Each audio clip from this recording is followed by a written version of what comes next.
Filipliklarga yozilgan xat. Birinchi bob. Ayso Masihning xizmatkori bo'lgan menki Pavlusdan va men orqali Timotiydan Filipi shahridagi Ayso Masihga mansub bo'lgan muqaddas xalqqa, shundaqla ularning boshlamchilari va xizmatchilariga salom. Xudo otimiz va Rabbimiz Ayso Masih sizlarga mehr shafqat va omonlik ato qilg'ay. Men sizlarni har qitim esliginimda Xudoga shukr aytaman. Har qitim sizlar uchun duo qilganimda qalbim xursandlikka to'lib toshidi. Chunki men oranglarda xushxabarni yetkazishga boshlagan birinchi kundan hozirgacha sizlar mening bu xizmatimni qo'llab keldinglar. Shuningga qat'iy ishonamanki, sizlarni yangi hayotlik yo'liga yetaklagan Xudo o'zi boshlagan bu yaxshi ishni davomlashtirib, Ayso Masih qaytib keladigan kuni tamomlaydi. Mening bundaq o'ylashim to'g'ri deb qarayman. Chunki sizlarning mening qalbimdan olgan o'rninglar nihoyatda muhim. Mayli men zindonda kishanib yotgan vaqtimda bo'lsin yoki sirtda xushxabarni qo'g'dab, uningga guvohlik bergan vaqtimda bo'lsin, hammanglar men bilan billa Xudoning iltifotidan tang bahriman bo'ldinglar. Mening sizlarni qanchalik sevganligimga hamda Ayso Masih menga ato qilgan mehr muhabbat bilan sizlarni qanchalik so'ydiganligimga Xudo o'zi guvohdir. Men shuningga duo qilamanki, Xudo to'g'risidagi biliminglar va aqlinglarning eshishi orqali mehr muhabbatinglar bo'lgan siri eshib bosun. Shundaq bo'lganda sizlar Xudoning nemidan xursand bo'lib, nemidan xursand bo'lmaydiganligini farq etalaysizlar-da, Ayso Masih qaytib kelgan kunda pok va ayibsiz bo'lalaysizlar. Ayso Masih orqali hayotinglar yana haqqoniylik mevasi bilan to'lib, Xudoga shon sharaf va madhiyla elib kelisizlar.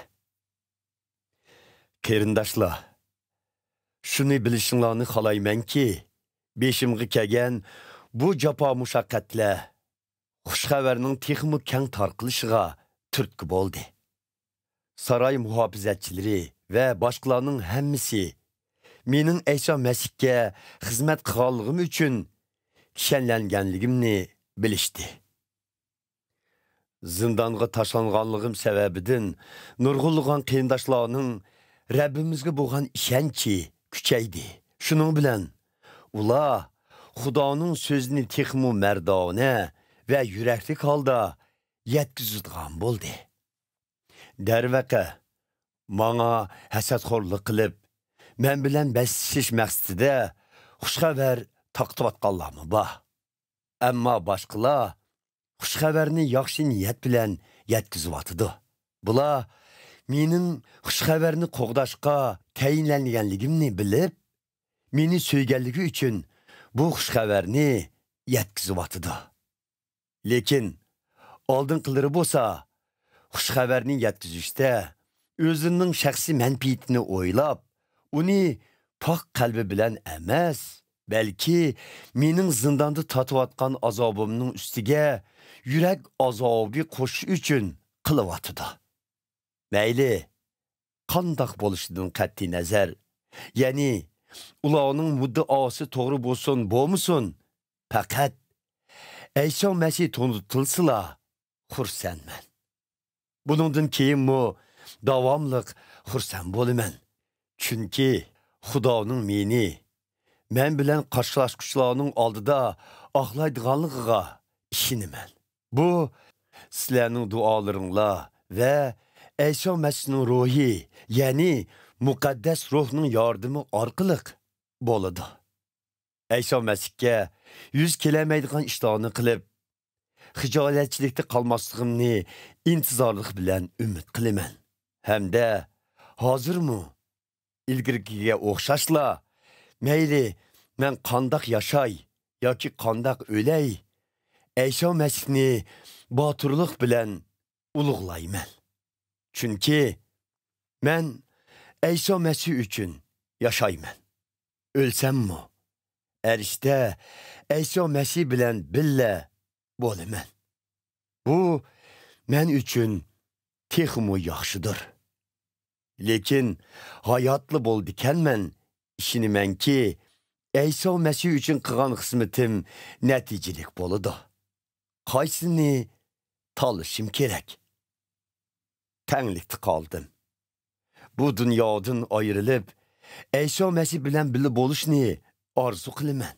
Chunki buningdanmi yaxshi ish yo'qdir, albatta. Biroq sizlar uchun mening hayot turishim zarurdir. Shuningga ishonamanki, men hozircha o'lmayman. Aksicha, hammanglarning e'tiqodi texmo mustahkamlanib, texmo xushal bo'lishinglar uchun davomliq sizlar bilan billa bo'laman. Men aman esan sizlarning qishinglarga qaytib borganimda, mening kelganligimdan sizlarning İsa Məsihga bo'lgan xursandliginglar texmo to'lib tashidi. Nima bo'lishidan qat'iy nazar, amaliy harakatinglar İsa Məsih to'g'risidagi xush xabarga loyiq bo'lsin. Shundoq bo'lganda, mayli, men yeninglarga berib, sizlar bilan didor ko'rishay yoki mo'shiyada turib, sizlarning ahvolinglardan xabardor bo'lay. Sizlarning bir niyat, bir maqsadda qat'iy tavranmay, bu xush xabarni elib keladigan e'tiqod uchun birlikda kurash qilayotganliginglarni bilalayman. Sizlarga qarshi turg'uvchilardan qilcha qo'rqmanglar. Sizlardagi bu g'ayrat ularning halok bo'lganligining, sizlarning bo'lsa Xudo tarafidan qutqizilganliginglarning belgisidir. Chunki Xudo sizlarga faqat İsa Məsihga e'tiqod qilishingla emas, balki uning uchun azob oqibat tortishning sharifini ato qilgan. Men sizlar bilan birga bo'lgan vaqtimda, sizlar mening xushxabarga qarshi turg'uvchilar bilan kurash qilganligimni ko'rdinglar. Hozirmi mening bu kurashni davomlashtirayotganligimdan xabardor bo'lyapsizlar. Hamda sizlarmi bu kurashni qilyapsizlar.